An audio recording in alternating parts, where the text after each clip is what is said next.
আল্লাহ যার কল্যাণ চান তাকে তিনটি জিনিস দান করেন। খুবই গুরুত্বপূর্ণ বিষয়।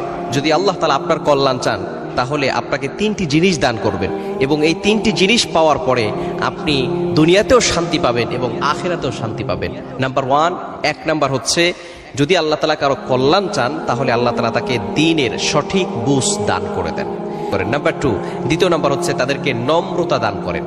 নম্রতা তার ভিতরে উদ্রেক হয়, সে নম্র একজন মানুষ হয়। নবী সাল্লাল্লাহু আলাইহি ওয়াসাল্লাম কিন্তু আদর্শ মানুষ ছিলেন। আসসালাম, আমি উপজেলা পোস্টমাস্টার ফুলবাড়িয়া মোহাম্মদ আব্দুল মমিন। আমি শখের বসে আমার অফিসের আঙ্গিনায় একটি বাগান করেছি। এটি কীটনাশক এবং রাসায়নিক মুক্ত। এখানে লাগানো আছে টমেটো গাছ, মরিচ গাছ, পেঁপে গাছ, লাউ গাছ, পেয়ারা গাছ, জলপাই গাছ সহ বিভিন্ন প্রকারের গাছ লাগানো হয়েছে, যাতে আমরা কীটনাশক মুক্ত সবজি খেতে পারি। ধন্যবাদ আপনাকে। ধন্যবাদ।